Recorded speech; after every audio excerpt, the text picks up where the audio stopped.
할렐루야. 벌써 9월이 중순이 지나 이제 9월 말로 달려갔습니다. 세월이 참 빠르죠. 계속 경륜을 시작한 지도 벌써 석 달이 지나가고 있으니까 참 저는 매 순간 이 개척 경륜을 할 때마다 가슴이 설레고 주님께 더 깊은 예민한 반응을 하려고 기도하는 마음이 생깁니다. 왜 그런가 하니까 이 개척 경륜 신학의 전체의 흐름은 구속사관처럼 죄의 싸움받아 나중에 천국 가는 그 목적, 물론 그 부분도 있지만 그게 핵심이 아니고 이 땅의 성도로서의 살아갈 그 사명과 창조된 이유를 깊이 마음에 깨닫고 주님 우리에게 주신 그 부분을 이루려고 또 우리를 그렇게 하게 하신 그분을 세상에 나타내려고 그런 부분을 성경에서 이제 하나님이 깨닫게 하셨기 때문에 기본적으로 하나님과 깊은 관계를 맺으면서 이 땅의 삶 자체를 강조하는 겁니다.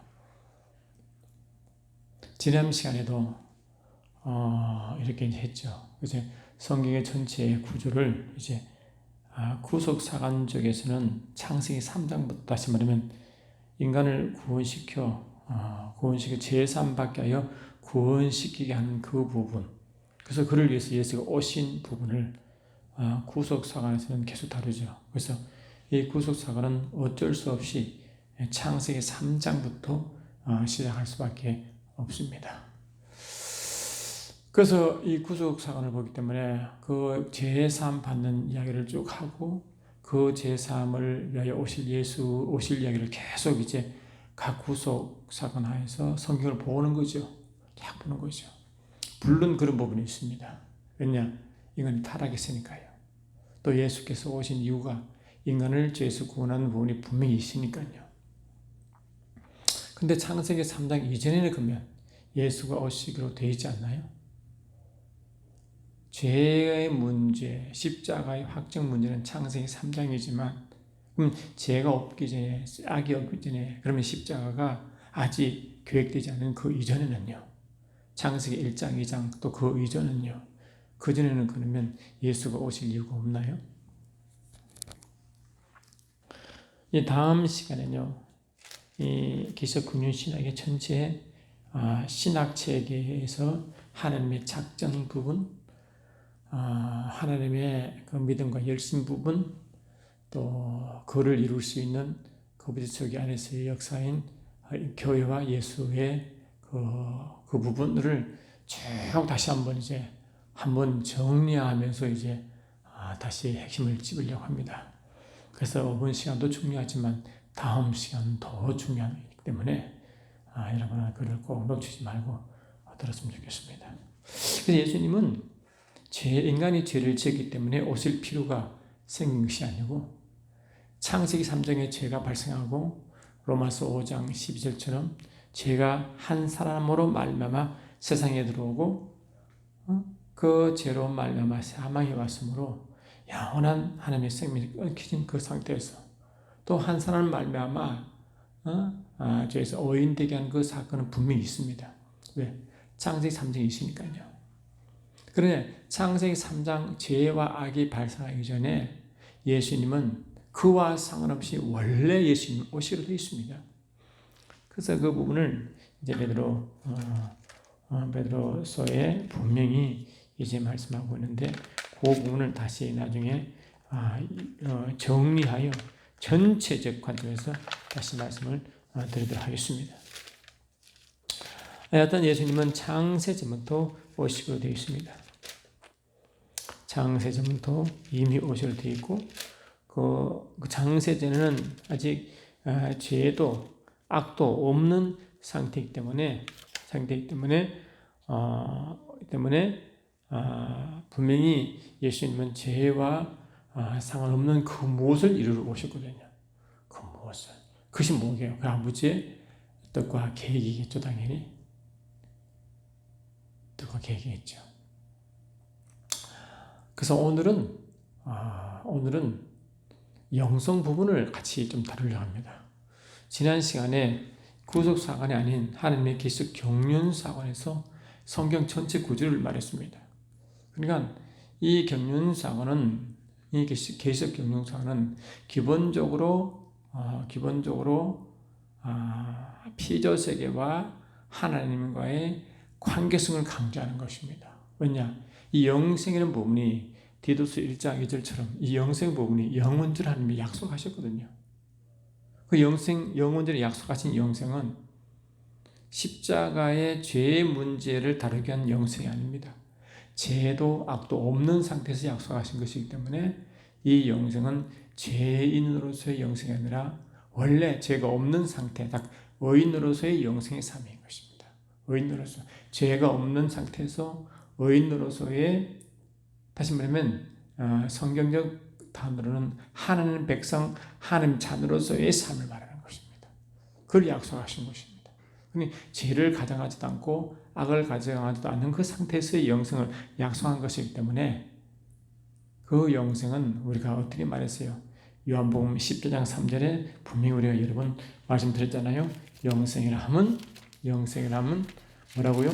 영생이라 하면, 다시 여러분 그 길을 아예 암송하면 주겠습니다. 영생이라 하면 곧 유일하신 참 하나님과 그가 보내신 자 예수 그리스도를 아는 것이 영생이다라고 정의했거든요. 정의. 그러니까 여기는 죄의 개념이 없잖아요. 영생이라는 것 자체가 예수님, 다시 하나님, 말씀이신 하나님, 그를 보내신 아버지, 하나님 아버지, 그를 이 아버지와 예수님을 깊이 아는 것이니까, 이 알 수 있는 것은 오직 성령으로만 알 수 있는 것이니까 성령 하나님이죠. 그러니까 아버지, 말씀, 성령의 깊은 관계에서의 깊은 체험과 경험과 관계성을 말하는 거잖아요. 이것은 죄도 악도 상관없죠. 왜? 삼위일체는 그 하나된 그 관계이기 때문에 오직 영광 가운데 있는 거잖아요. 영광 가운데, 영광 속에서 그 일을 다루는 거 아니에요? 그러니까 여기는 죄와 악도 상관없는 원래 단어다. 그를 약속했단 말이죠. 약속한 것이다. 영원전에. 이 뜻이죠. 이게 굉장히 중요한 개념입니다. 우리가 첫째, 둘째 시간쯤 할 때 우리가 뭘 했어요? 은혜 부분 했죠. 은혜는 에베소 3장 2절에 은혜의 경륜이라는 단어가 있습니다. 경륜. 그러니까 은혜는 이 구속상 안에서는 죄 사함 받는 것이 은혜는 분명히 맞지만 죄가 없는 상태에서 은혜가 있느냐? 있습니다. 그게 원래 은혜입니다. 은혜. 죄가 없는 상태에서 은혜. 악이 없는 상태에서 은혜. 다시 말하면 이 하나님이 영원전에 영생을 약속하신 그 영생 상황에서의 은혜가 있다. 그래서 은혜는 뭐냐? 하나님의 계획하신 그 계획에 반응하여 그것을 이루어 갈 수 있는 이루어가는 자가 그 이루어갈 수 있는 그 자격을 주시고 사명을 주시고 그 모든 이루어가게 하신 그 모든 것을 주신 그 자체를 은혜라고 합니다. 그래서 이 은혜는 사명과 깊은 관계에 있다. 하나님 경륜과 사명과 깊은 관계에 있다. 여러분 아다시피 우리는 원래 벌레 같은 존재라고 시편 말하잖아요. 또 한낱 안개 같은 인생이라고 말하잖아요. 벌레 같고 안개 같고 티끌 같고. 좀 조용하세요. 응? 좀 조용하시라고. 그런 존재인데 그러한 존재가 감히 말했죠. 어떻게 하나님의 일을, 하나님이 맡기신 그 일을 할 수 있다고 생각하십니까? 하나님 일을 할 수 있다고 말이죠.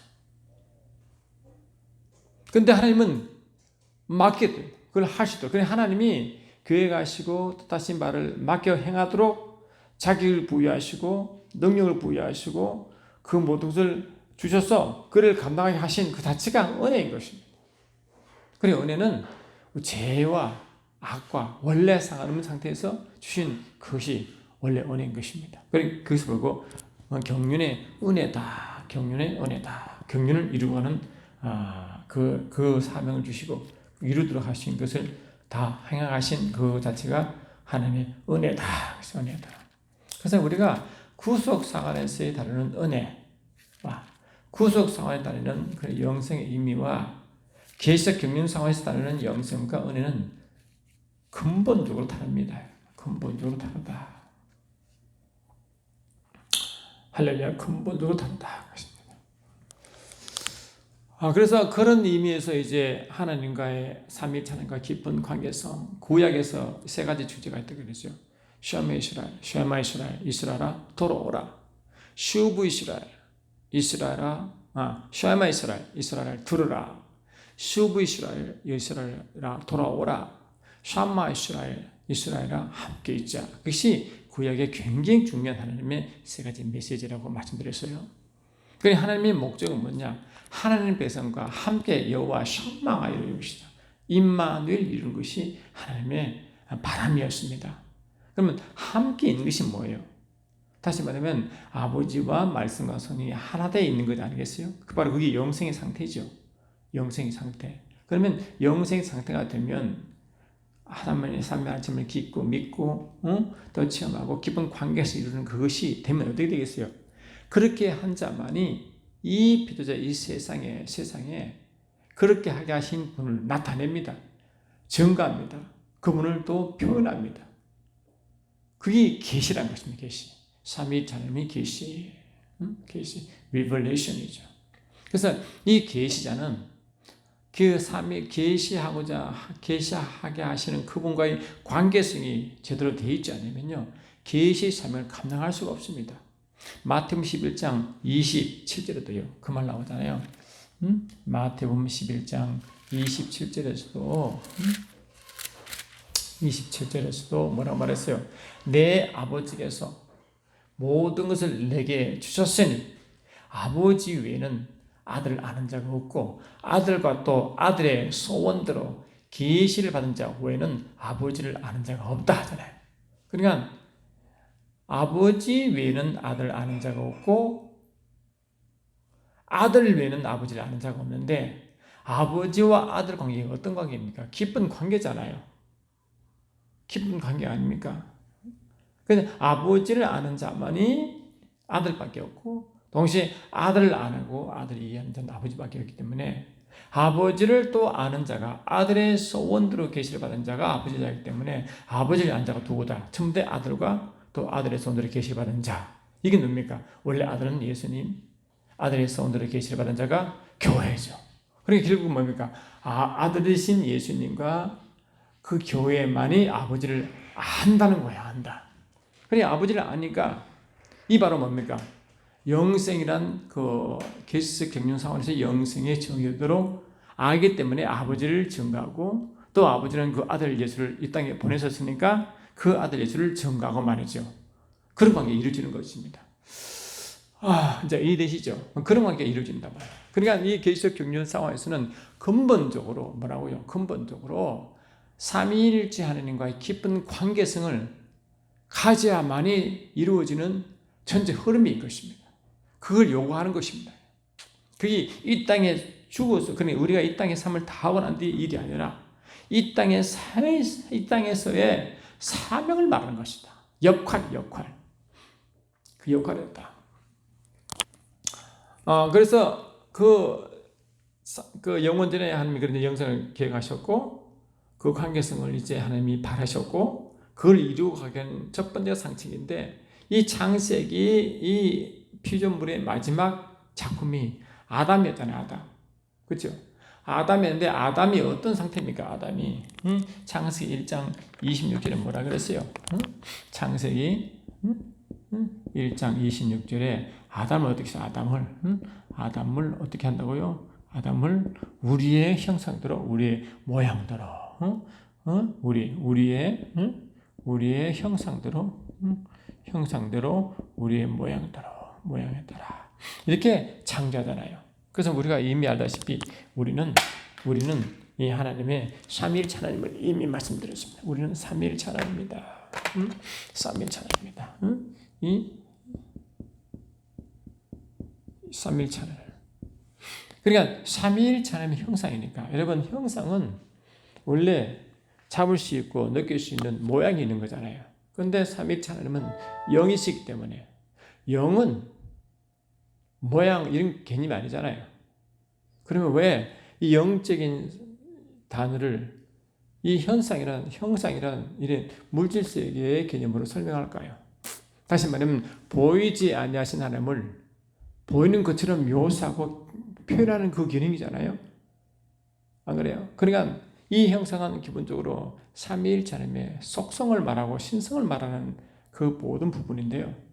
그처럼 삼위일체 하나님 눈에 보이지 않고 볼 수 없고 만날 수 없는 그 하나님을 그대로 계시하고 드러내고 나타내는 그 의미가 속에 있다고요. 그 속에. 또 형상은 뭐냐? 닮은 것만 닮은 것. 아이콘이다. 아이콘. 우리가 컴퓨터 화면을 보면 뭐 이렇게 아이콘이 많잖아요. 아이콘을 콕 누르면 그 아이콘에 관련된 내용이 나오잖아. 그 아이콘을 누를 때 나오는 내용을 전체 대표하는 단어잖아요.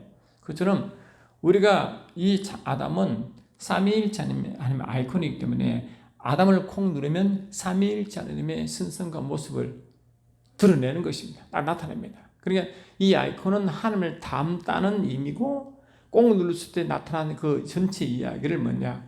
그를 하나님의 우리의 모양이라는 단어로 표현한 것입니다. 그래서 이 모양은 likenes라고 하지만은 이거는 뭐냐? 이 아이콘이 담는 그 기능이다. 기능을 말한다. 펑션이다.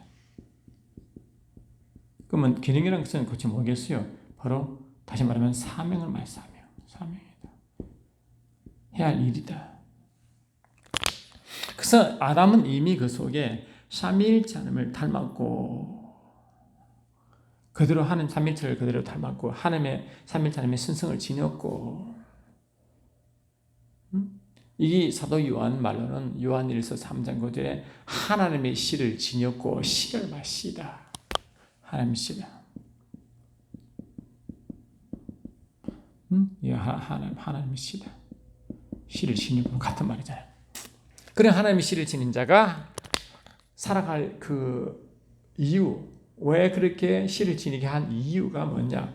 살아갈 때 모든 이러한 사명 가지고 살아가도록 하는 그 뜻이 모양과 형상과 모양 속에 뜻이 포함되어 있는 것입니다. 그리고 아담에게 주신 명령이 뭐예요? 이 땅을 정복하고 땅을 정복하라. 다스리라. 정복과 통치자 통치. 이런 정복과 통치 정복은요. 누구의 권세로서 가능합니다. 아담이 이런 권세를 갖고 있습니다. 그런데 에베소 1장을 보시면요. 1장을 보시면 하늘과 땅과 땅 안에 모든 권세를 주신 나오잖아요. 빌립보서 나오지만 에베소 1장을 다시 보시면 1장 보시면 이렇게 되어 있잖아요. 1장 보시면 1장 21절 보니까 모든 통치와 권세와 능력과 주권과 이 세상뿐 아니라 오는 세상에 일컫는 모든 이름이 뛰어나시고 그래서 이 통치와 권세와 능력, 주권 이 모든 부분은 이름과 연관되어 있다. 이름과 연관되어 있다. 이걸 뭐라고요? 빌립보서는 똑같이 다른 말을 말하잖아요. 빌립보 2장 10절 보니까요. 9절 보니까 그러므로 하나님이 그를 지극히 높여 모든 이름 위에 뛰어난 이름을 주었으니 하시고 하늘에 있는 자들과 땅에 있는 자들과 땅 아래에 있는 자들로 모든 무릎을 예수 이름에 꿇게 하시고 그 이름에 무릎을 꿇게 만드는 그 능력이 있잖아요. 통치 능력이 있잖아요. 권세가 있잖아요. 그래서 저와 여러분이 영접하는 그 이름을 믿는 자에게 하나님의 자녀가 권세를 주잖아요. 그 이름을 믿는 자 믿음이 있잖아요. 그게 다 포함되어 있는 것입니다. 그러니까 우리가 마가복음 16장에서도 믿고 영접한 자 이런 표적이 따르고 저희가 내 이름으로 귀신을 쫓아내며 새 방언을 말하며 뱀을 집어올리며 무슨 독을 마실지라도 대를 받지 않냐고 병든 자에게 손을 좀 나르라 하심으로 이 악한 영의 세계에 이 통치권이 있다고 말하잖아요. 질병에 대한 통치권, 마귀에 대한 통치권 다 있잖아요. 그게 왜 통치권, 정복권이 있는데 그거는 바로 하나님의 이름이다. 그러니까 아담은 기본적으로 하나님의 형상을 지니고 하나님의 속성을 지니고 그런 자가 하나님의 이름을 또 소유하고 있어서 뭐라고요? 이 사람의 이름을 가진 상태에서 정부가 통치와 또 그런 또 하나님을 이렇게 말하는가 하나님을 하나님의 일을 하는 그 사명이 있는데 이 우리가 에베소서 누가복음 3장 38절 보면요. 그 예수님이 족보 이야기가 쭉 나오잖아요. 족보 이야기 나오는데 마리아의 남편이 육적 남편이 요셉이잖아요. 근데 사람들은 예수님이 아버지가 육적인 아버지가 요셉인 줄 그렇게 이해했잖아요. 근데 아니잖아요. 예수님은 아버지부터 하늘 아버지부터 오셨잖아요. 그러니까 요셉의 육적인 실을 썩지 않고 아버지의 실로 오신 그분이 예수님인데, 근데 그 유대인들은 요셉이 예수님 육적 아버지가 요셉인 그 이해를 하고 있었기 때문에 그 요셉의 족보를 쭉 말하다가요. 갑자기 무슨 말을 하고 있냐니까요. 맨 끝에 와서 이렇게 말합니다. 누가 보면 3장 그 족보가 쭉 나와가지고 요셉부터 시작해서요. 어디가 38절 보니까 그 위에는 에노스요, 그 위에는 셋이요, 그 위에는 아담이요, 그 위에는 하나님이시라 했잖아요. 그러니까 이걸 이제 킹제임스 성경은 뭘 말하느냐? 아담의 하나님은 아담은 하나님의 아들이요, 셋은 아담의 아들이요, 에노스는 셋의 아들이요 이렇게 말한다. 그러니까 이 아담을 하나님의 아들이라고 그렇게 표현한다. 하나님의 아들이라고 표현한다. 하나님 아들이다. 하나님의 아들로 표현한다. 참 재밌잖아요. 참 놀라운 표현 아닙니까? 하나님 아들이다. 그리고 이미 하나님 아들에 대한 개념이 아담부터 시작합니다. 그런데 우리가 알다시피 하나님 아들은 누굽니까? 첫 번째 예수님이잖아요. 그리고 또 하나님 아들이 누굽니까? 그냥 몸된 교회죠. 그걸 어떻게 표현하느냐? 아브라함의 씨라고 표현하잖아요. 이 갈라디아 3장 6절, 7절, 8절, 갈라디아 3장 16절, 또 29절 보니까 아브라함의 씨가 그리스도요, 아브라함의 씨가 교회라고 분명히 말하잖아요. 참 신기하잖아요. 그러니까 이 아담 속에는 뭡니까? 하나님 아들이 있고 이 속에 뭘 또 포함하느냐? 오실 메시아와 또 그 몸된 교회를 동시에 포함하는 단어가 아담입니다. 이 참 놀라운 단어 아니겠어요? 그래서 아담이라는 것은 바로 뭐냐? 이 하나님 아들이라는 개념이 들어가 있는 동시에 예수님과 교회가 포함되어 있는 이 아담 단어입니다. 참 놀랐습니다. 그래서 우리가 이미 잘 알다시피 이 로마서 5장 14절에 말하고 14절은 아담을 오실 자의 모형이다. 오실 자의 모형이다. 그러니까 오실 자가 누구? 예수님 아닙니까? 예수님의 모형이니까 아담은 예수의 그림자고 그 실자가 예수입니다. 근데 아버지 보기는요.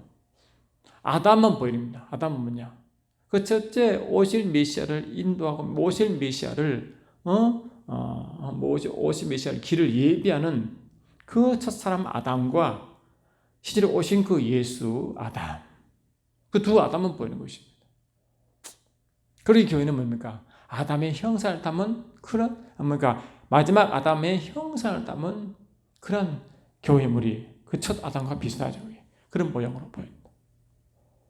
그 사이에 첫사람 아담과 마지막 아담 사이에 누가 타락한 아담의 모습이다. 그래서 하나님 보기에는 아담이 쭉 보이는 거, 아담이 보이는 것입니다. 그런데 아담은 뭐냐? 아담은 우리의 형상인 것처럼, 여러분 예수님도 뭡니까? 골로새 1장 15절 보니까 예수님은 보이지 아니하신 하나님의 형상이라 하잖아요. 그래서 아담도 하나님의 형상, 삼위일체 하나님의 형상, 예수님도 하나님의 형상, 우리 또한 뭡니까? 고린도후서 3장 18절 보니까 예수의 형상, 다 형상이잖아요. 그 말은 뭡니까? 요한일서 1장 보니까 그 형상이 이 영적인 하나님에 대한 형상으로 말하는 것은 뭐라고요? 아까 말씀드린 대로 형상은 원래 이 물질 세계의 형상을 말하는데 영의 세계를 물질 세계로 매핑, 그러니까 그리고 비유하는 거잖아요. 그 말은 뭡니까? 그 말은 뭘 말하는 거예요? 요한일서 1장 2절 보니까 이 생명이 나타나신 바 된지라. 이 영원한 생명을 우리가 보았고 증거하여 너에게 전하노니 이는 아버지와 함께 계시다가 우리에게 나타나신 바 되시니라 하므로 눈에 보이지 않으신 하나님이신 그분이 눈이 나타났죠. 그러니까 말씀인 하나님이 육신 나타난 것이 뭡니까? 예수님 말입니까? 그 예수님은 보이지 않는 하나님 형상했으니까 그 예수님이 보이지 않는 하나님을 드러내고 나타내잖아요. 그리고 형상은 단어로 표현했단 말이죠. 그 아담은 똑같은 의미로 형상을 쓴다고. 그래서 이 아담에게 이러함이 있으니까 아담은 기본적으로 삼위일체 하나님의 형상이고 또 그 성장을 지닌 자가 하나님의 삼위일체 하나님의 원래 일을 맡겨서 탄생신 것입니다. 그래 아담을 이미 창조할 때는 뭐냐고 하나님의 형상대로 하나님의 일을 하도록 그렇게 만들어놨습니다. 그리고 실제 아담의 삶이 창세기 2장 나오잖아요. 창세기 2장 보면 뭐라고요? 아담은 하나님 일을 하잖아요. 어떤 일? 하나님은 창조 일을 하시는데 창세기 2장 29, 30 보니까 여러 번 말씀을 드렸지만 어떻게 하나님의 일을 어떻게 합니까? 하나님은 이 당시에는 창조 일을 하시는 하나님이신데 어떻게 하는 것입니까? 보니까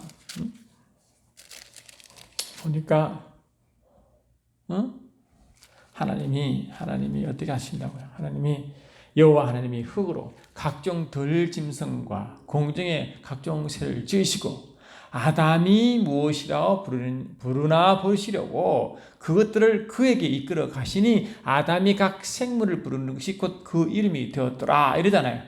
그러니까 하나님은 원래 모든 것 창조하시고 그 이름을 지으신 분이신데 그 이름을 짓는 부분을 아담에게 맡겨가지고 아담이 하늘 짐승과 땅의 짐승 이름을 다 짓잖아요. 이처럼 뭡니까? 하나님을 같이 하는 동력자의 모습이다. 근데 놀라운 것은 고린도서 3장 9절 보니까 교회를 뭐라고? 교회를 하나님의 밭이요 경작지요 하나님의 동력자라. 하나님의 동력자가 교회다. 할렐루야. 근데 이 교회가 탄생되기 전에 또 예수님이 이 땅에 살 때요. 요한복음 14장 10절 11절 보면 기본적으로 예수님이 아버지 동력자 여러분 아시죠? 아버지 일을 하시는데 예수가 아버지 일을 하신다고 동력한다고. 아버지가 하시는데 예수가 함께 일을 하신다고. 요한복음 14장 10절 11절 다시 보니까 말이죠. 이 말씀 우리가 여러 번 했지만 볼수록 은혜되잖아요. 요한복음 14장 10절 11절 보니까 내가 아버지 안에 거하고 아버지는 내 안에 계신 것을 내가 믿지 아니하느냐. 내가 너희에게 이르는 말은 스스로 하는 것이 아니라 아버지께서 내 안에 계셔서 그의 일을 하시는 것이라. 내가 아버지 안에 거하고 아버지께서 내 안에 계심을 믿으라. 그렇지 못하겠거든 행하는 그 일로 말미암아 나를 믿으라. 그러니까 예수가 행하신 것은 스스로 행한 것이 아니라 예수 안에 계신 아버지께서 말씀하신 대로 행하신 대로 예수가 그걸 하는 거 아니에요. 그 예수는 아버지 대리자로서 아버지를 대신하는 자로. 그러나 실제로 보면 예수가 아버지가 하시는데 예수가 하시니까 결국 동력관계였죠. 그래서 요한복음 5장 17절에서도 아버지께서 지금까지 일하시니 나도 일한다 하므로 계속 아버지와 동력관계를 말하잖아요. 그래서 한쪽에서 보면 동력이지만 또 한쪽에 보면 대리자의 일. 또 한쪽에서는 뭡니까? 아버지 일을 하지만 나중에 뭡니까? 아버지를 나타내고 계시는 자. 이렇게 나타나는 거 아닙니까? 그런 모습이다. 그런 모습. 그러니까 아담은 이처럼 아담의 이제 곧 제가 기도하기를 작년에 아담 특강을 했잖아요. 하고 이제 곧 이 특강령을 간추려서 책을 열려고 지금 기도하고 있는데 아직 책을 쓰지는 못하고 있습니다. 쓸 것입니다. 기도해 주시기 바랍니다. 그러니까 이 아담이 전부 다 아담이 뭡니까? 하나님이 이렇게 했고 그러니까 아담은 기본적으로 하나님의 영생을 지닌 자로 창조잖아요. 그 영생은 뭡니까? 원래 아담은 하나님의 형상을 지니고 하나님의 생명을 지닌 자인데 아버지와 또 오실 메시아 예수와 또 하나님과 깊은 관계를 맺도록 그런 영생하도록 그렇게 아담을 만들었단 말이죠.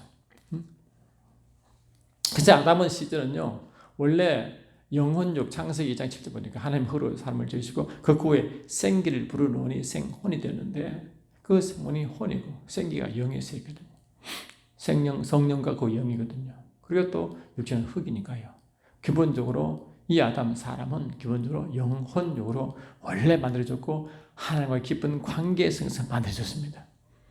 주아님이 고린도후서 5장 17절에 새로운 피조물 되든요. 우리가 영이 새롭게 탄생되고 만들어진 것이 새로운 피조물 아닙니까? 에베소 2장 1절 보니까 전에는 너희가 죄와 허물로 죽었던 부분이 이 영이었잖아요. 근데 우리 영이 다시 예수의 십자가 사고로 예수의 부활하심으로 다시 우리가 죄 사함 받고 우리가 다시 의가 됨으로 우리 영이 다시 만들어지잖아요. 그렇게 이제 영적 존재가 됨으로 이제 됨으로 새로운 피조물로서 또 영적 존재로서 그렇게 만들어지는 것이 뭡니까? 첫사람 아담을 만들 때와 똑같은 창조 이야기를 한단 말이죠. 우리는 이 구속사가 안에서는 우리의 창조는 죄에서 다시 새로운 창조이지만 아담은 죄가 없는 상태에서 처음부터 그렇게 창조됐으니까 영적으로 완벽한 자로서 창조됐죠. 그렇게. 그래서 완벽한 자로 창조된 것이 창세기 2장 7절에 바로 혼은 생혼이 되고 영이 있고 육체가 있는 그런 완전한 생혼 상태의 아담이다. 그래서 이 생혼은 여러 번 말씀드리고 또 나중에 혹시 말씀드리겠지만 이 생혼은 뭐냐? 영 있고 혼이 있는데 그 혼의 상태가 살아있는 혼이 되어 완전히 영을 쫓아가고 영의 집이 오고 영과 거의 하나가 되어 있는 상태를 생혼이라고 여러분 제가 여러 번 말씀드렸고 성경 공부를 통해서 다른 또 은혜의 시간 등에서 말씀드렸어요. 그러니까 이 아담은 이 혼의 세계, 마음의 세계, 이 세계가 의식 세계 전체가 완전히 영으로 완전히 하나가 되어 있었어요. 그러니까 이 성령이 역사하시는 대로 그대로 가도록 했기 때문에 오직 성령으로 온전히 성령으로 성령화되어 성령으로 살아가도록 그렇게 만들어놨어요. 완전한 상태와 그러니 이 구속사관의 단어로 보면 완전한 성화된 상태의 모습으로 그렇게 만들어졌단 말이죠.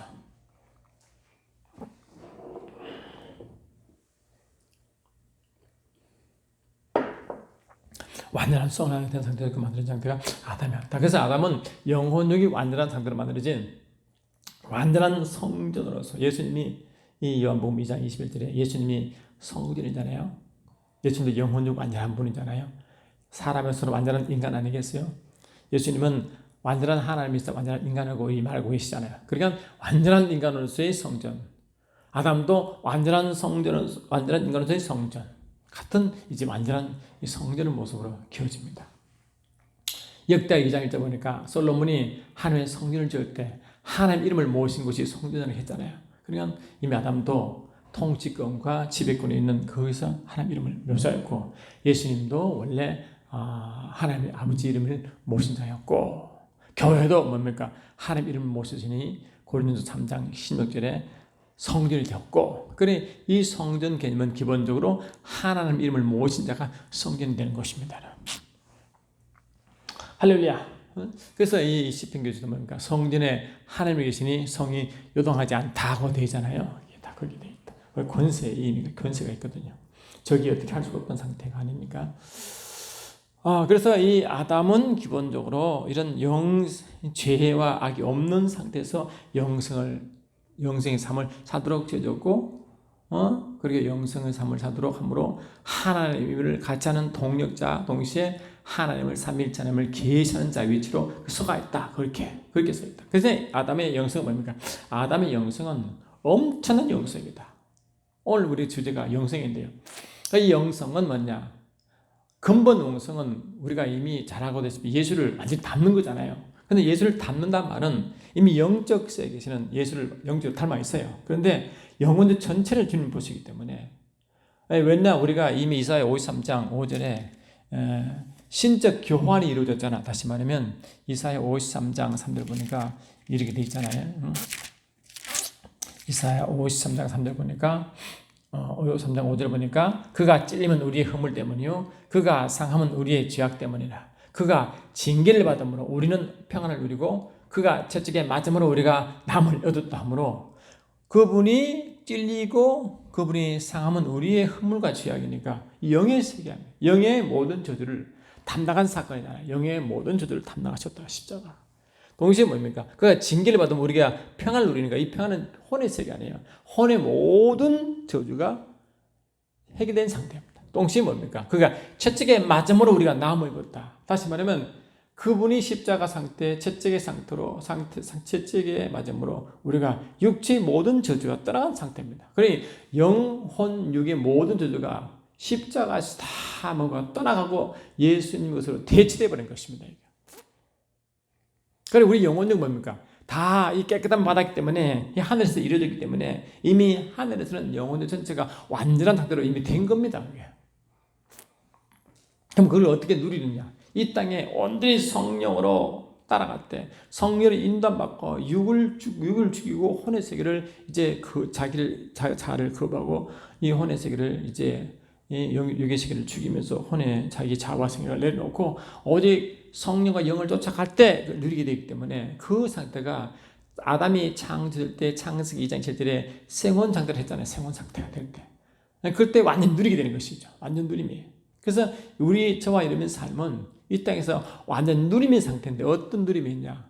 아버지와 아들과 깊은 관계성이 있을 때만 누리게 된다. 그게. 그래서 사도 요한도 뭐랬어요? 우리의 삶은, 아멘. 우리의 삶은 어떻게 말했어요? 우리의 삶은 요한일서 1장 3절 보니까 이미 우리가 이렇게 말씀드렸잖아요. 다음에 이 말씀을 앞으로 계속 이게 우리가 이제 인용할 텐데요. 요한일서 1장 3절 보니까 우리가 보고 들은 바를 너희에게도 전함은 너희로 우리와 사귐 있게 하려면 우리의 사귐은이라고 이제 말하잖아요. 우리의 사귐은 아버지와 그의 아들 예수 그리스도와 더불어 누림이라. 이 관계성이잖아요. 이 바로 이 영생과 기쁜 관계 있는 단어잖아요. 기쁜 누림이 되니까요. 누림이 되니까 그 누림의 삶이 아담의 삶이었고 예수님이 이 땅의 공생의 삶이었고 그리고 예수와 하는 교회의 삶이 되는 겁니다. 누림이라는 것이. 그러니까 이것은 죽고 난 뒤에 문제가 아닙니다. 우리 보통 예수, 천국, 천당, 불신, 지옥 하면서 죽고 나면 예수 믿으면 천당 함으로 안 그러면 불신, 지옥 함으로 지옥과 천당 이 죽음 이후를 자꾸 말하잖아요. 그런데 기본적으로 기독교 교리론 신학은 이 죽음도 당연히 그게 되지만 그 죽음 이후부터는 아니라 이 땅의 이 내세의 삶도 중요하지만 내세의 삶보다 이 현세의 삶을 굉장히 중요시합니다. 사명자로 삼이기 때문에 그렇습니다. 그러니 이 아담의 영성을 보면요, 우리의 영성은 그에 투영되어 그대로 보이는 것입니다. 그 아담은 어떤 삶이었습니까? 철저하게 에덴의 삶이었죠. 에덴의 삶. 그런데 에덴은 그 에덴의 삶은 뭡니까? 여러 동산이 있지만 특히 이 에덴 동산은 에덴 안에 있는 동산이기 때문에 에덴 안에 있는 삶을 말하는 거잖아요. 에덴이 the land in 에덴이잖아요. 에덴 안에 있는 동산, garden in 에덴, 에덴 안에 있는 동산. 에덴 안에 있는 땅, 에덴 안에 있는 동산 아니에요. 그런 이 아담이 그 동산에 사는데 에덴 안에 있는 동산이거든요. 그게. 그 삶이 이 땅에 살아가는 삶이지만 실제적으로 뭐라고 에덴 안에 있는 삶을 살아가는 거죠. 그럼 에덴은 뭡니까? 이 땅에 속하지 않은 세계, 하늘에 속한 세계 속에 사는 것이 에덴의 삶이었다. 여러분, 예수님이 이 땅에 사역하실 때 어떻게 했어요? 예수님은 천국 복음을 전했잖아요. 천국 복음을. 그 천국 복음을 전했는데요. 천국 복음을 전할 때 어떤 일이 붙였습니까? 요한복음, 마태복음 9장 35절에 보니까요. 예수께서 모든 도시와 마을에 두루 다니사 그들의 땅에서 가르치시며 천국 복음을 전파하시며 모든 병과 모든 약한 것을 고치시느라 이러잖아요. 그러니 예수님이 천국 복음을 전파하면 어떤 일이 벌어지냐면은 모든 병과 모든 약을 고친다는 것은 뭡니까? 하늘에서는 질병이 없지요. 약한 것도 없지요. 눈물도 애통함도 없고 영적 밤도 없잖아요. 그러나 이 땅은 다 있잖아요. 석가모니가 고민한 생로병사 고민 다 있잖아요. 근데 천국 복음이 전받을 때마다 천국에서의 그것을 다 경험되어지는 것입니다. 다시 말하면 이 땅에 없는 것이 이 땅에 없는 세계가 하늘 세계가 이 땅에 오므로 이 땅에 하늘 세계가 이루어지는 것입니다. 하늘에서 이루어진 땅에서 이루어지는 것입니다. 그렇게 가는 것마다 천국이 체험되지니까 질병이 낫고 약한 것이 강해지고, 다시 말하면 십자가 이루어진 것이 이 죄의 저주, 육체